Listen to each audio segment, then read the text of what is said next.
Hey everybody, what's up? My name's Aaron. Welcome to today's video. Today I'm reviewing the Essential phone. I'm actually gonna do something I haven't really done before. I'm doing a voiceover instead of just me talking to the camera, so I just wanna give that a shot. I've never done that before, I just wanna see if I like it. So yeah, let me know what you think, and without further ado, let's get to the review. Let's go. In today's world, we use smartphones for practically everything. From watching movies, to buying plane tickets, to even going to virtual worlds. Smartphones today are so popular that you see manufacturers you'd never expect making phones. In fact, there are so many smartphones that it gets hard to choose the right one. Smartphones less and less have become about what hardware is packed inside, but instead what new features the phones had. But while some went with all sorts of different gimmicky features to grab your attention, others went back to the essentials. That's what new startup company Essential set out to do when it created its first smartphone, and in doing so, it created something incredibly beautiful and simplistic, but also a phone that seemed to be lacking in features that some would call, well, essential. My name's Aaron Milius, and this is the Essential Phone Review.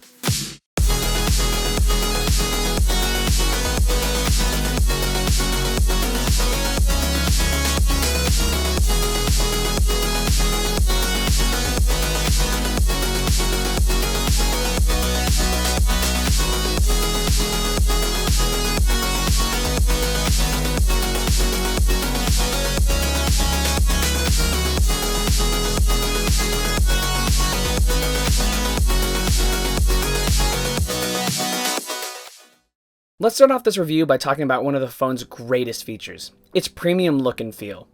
While most Android phones today generally feel pretty good, they all seem to lack in terms of that premium feel of phones like the iPhone. This is coming from someone who has been using Android phones almost since they were made available. The Essential phone has turned that all around. Finally, an Android phone with a more premium feel than any phone I've ever seen or held. The back may look like another piece of glass on a phone to you, but it is actually made from ceramic material. While it is a huge fingerprint magnet, it's extraordinarily resistant to scratches. Also on the back are those 2-pin connectors for additional accessories, and those dual camera sensors. More on those later. The sides are made from titanium, so you know you're getting a sturdy phone. Also on the sides of the phone are the only 3 buttons you'll see. The power and 2 volume buttons. All are placed on the same side and are addictively clicky. One of the biggest features that makes this phone stand out from the rest is that beautiful screen. The Essential has a beautiful display with vibrant colors, and for once, a screen that is actually nearly bezel-less. I keep saying nearly bezel-less because of its famous, or rather infamous, widow's peak. Here's the truth about the widow's peak.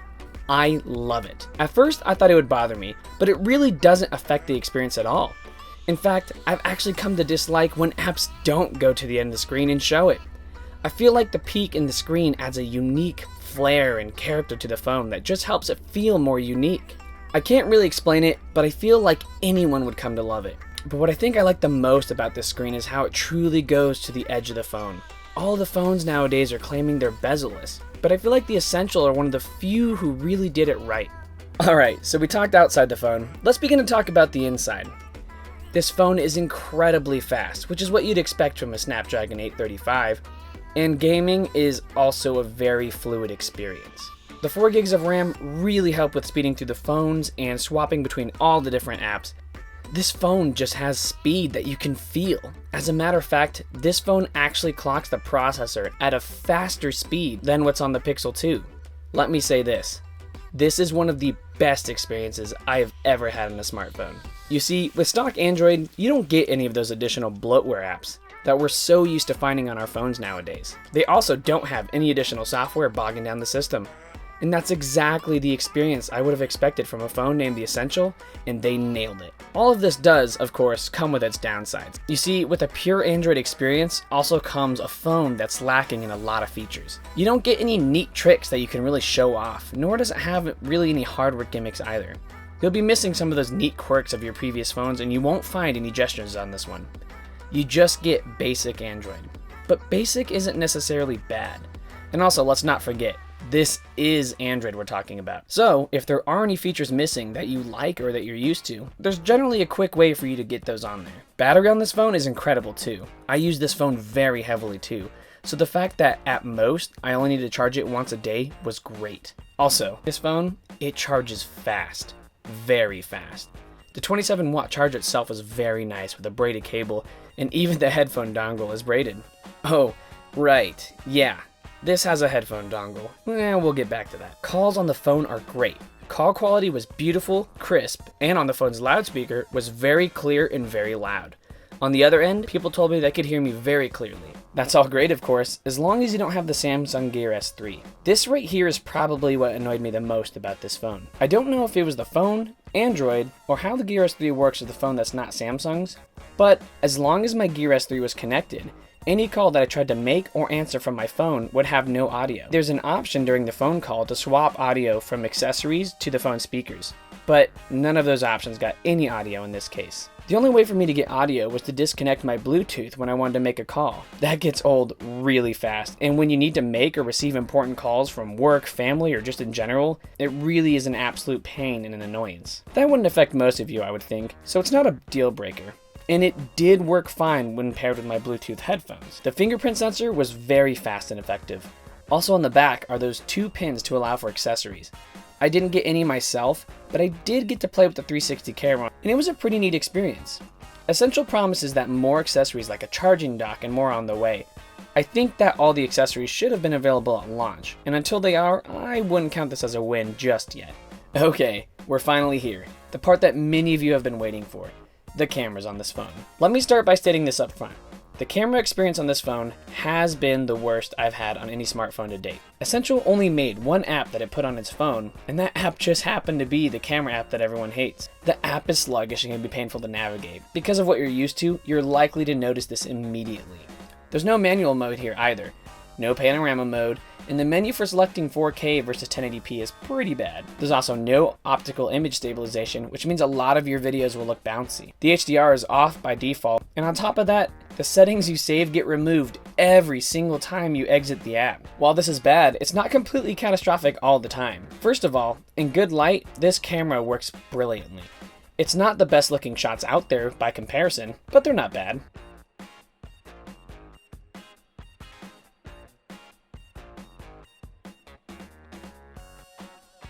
The front-facing camera is beautiful and is probably my favorite on a smartphone thus far. The monochrome sensor works very well and can make for some very unique shots, and even some funny ones for your friends.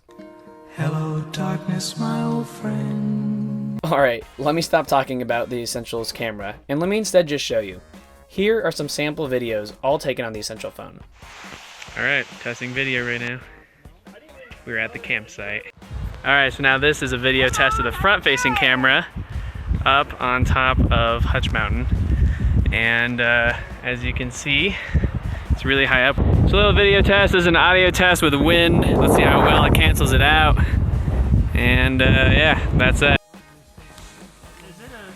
How come they have stairs on the back then? They don't. Those are their wings. So they have 2 pairs of wings. For YouTube, Eddie, he put hot grease all over the fire and it ruined it all. So this is the front-facing camera in different lighting, and as you can see, it adjusts depending on where I go. So if I go in somewhere darker, yeah, that's where all the grain comes in. Still tries to get me. Pretty decent job, but now it's very grainy versus if we go back to normal lighting here, it's a little better. All right, so this is the rear-facing camera going through different lightings. This is at 4K, I think 30 frames, might be 60. I won't know until I actually take it into the, post, but I also have no idea what this looks like because I'm staring at the back of the screen, but this is to give you an idea of lighting. All right, hopefully you can hear me, but here we are. Yeah, at the wedding, or well, the reception, and it's amazing here, so yes, woo! Alright, so with all that out of the way, what's left? Let me list some quick small items about this phone. First of all, the phone is missing a headphone jack, which I guess means it's not an essential feature to the phone, but the provided adapter does work very well. Though, there's already been a couple times where it's been annoying to not have it built in. No IP rating means water and dust can get to this phone, which really sucks because a phone made this well and this sturdy, something like waterproofing would be a great way to make this phone feel almost indestructible. If you have the Samsung Gear S3, you can kiss Samsung Pay goodbye. At least for now, because that app refuses to install. This sucks because it's probably my favorite feature on my smartwatch. Also, there's absolutely zero branding on this phone. In fact, the only branding you're going to find is in the SIM card slot, which is amazing.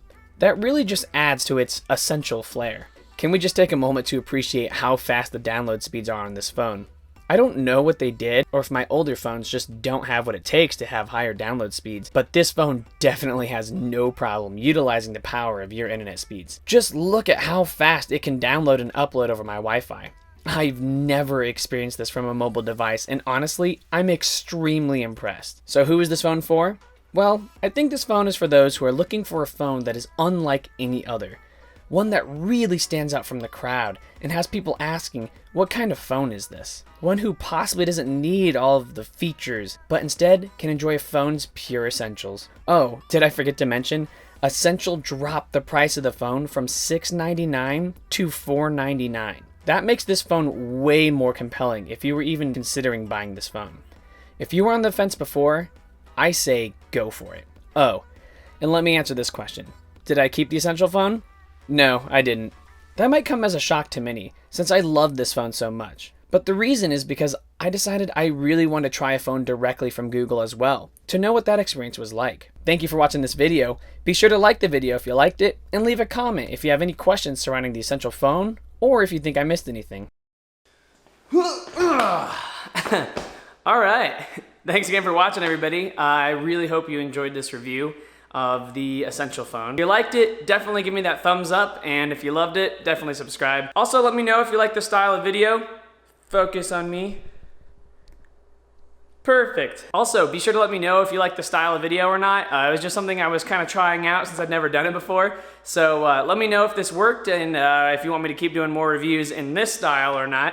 I'm still gonna be doing a lot in front of the camera like this, a lot of vlog stuff, so I've got a lot planned, but definitely let me know if you like the style of video as well.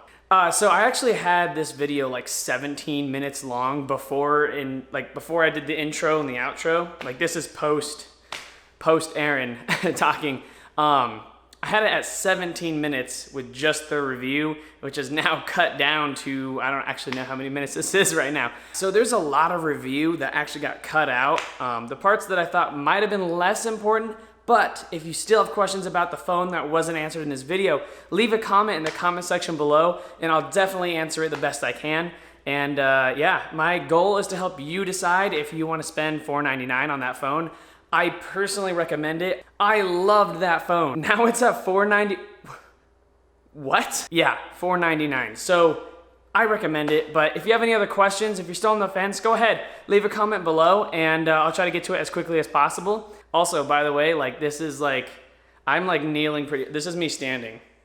This is where, anyway, be sure to stay tuned for my next video. As you know, I returned the Essential phone, unfortunately. Hopefully I don't regret that.